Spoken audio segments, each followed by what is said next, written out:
അഹമ്മദാബാദ് വിമാന ദുരന്തം കഴിഞ്ഞ ദിവസങ്ങൾക്കുള്ളിൽ ഓഫീസിൽ പാർട്ടി നടത്തിയ 4 ജീവനക്കാരെ എയർ ഇന്ത്യ പുറത്താക്കി.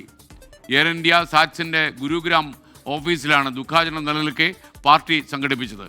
വ്യോമയാന മേഖലയിലെ സുരക്ഷാ പ്രശ്നങ്ങൾ ചർച്ച ചെയ്യാൻ പാർലമെന്റ് ട്രാൻസ്പോർട്ട് കമ്മിറ്റി അടുത്തയാഴ്ച യോഗം ചേരും. അഹമ്മദാബാദിൽ 274 പേരുടെ ജീവനെടുത്ത അപകടം നടന്ന് ദിവസങ്ങൾക്കകം ഓഫീസിൽ ആഘോഷം സംഘടിപ്പിച്ചതിനാണ് നടപടി. എയർ ഇന്ത്യ സാറ്റ്സിലെയും എയർപോർട്ട് സർവീസസ് പ്രൈവറ്റ് ലിമിറ്റഡിലെയും 4 ജീവനക്കാരോടും കമ്പനി രാജി എഴുതി നൽകാൻ ആവശ്യപ്പെടുകയായിരുന്നു. കമ്പനി CFO ഉൾപ്പെടെ മുതിർന്ന ജീവനക്കാർ പങ്കെടുത്ത പാർട്ടിക്കെതിരെ സമൂഹ മാധ്യമങ്ങളിൽ വലിയ വിമർശനം ഉയർന്നിരുന്നു.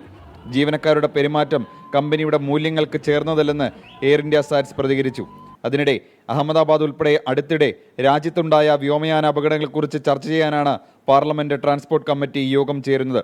ജൂലൈ 8 നടക്കുന്ന യോഗത്തിലേക്ക് ബോയിംഗ് കമ്പനി പ്രതിനിധി, വ്യോമയാന സെക്രട്ടറി, DGCA, DG ഉൾപ്പെടെയുള്ളവരെ വിളിപ്പിച്ചിട്ടുണ്ട്.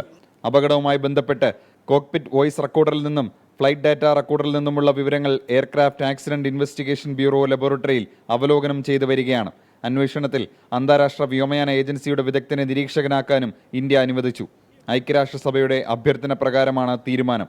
ഡൽഹിയിലെ AAIB ലാബിന്റെ സുരക്ഷയും വർദ്ധിപ്പിച്ചു. 24 ഡൽഹി.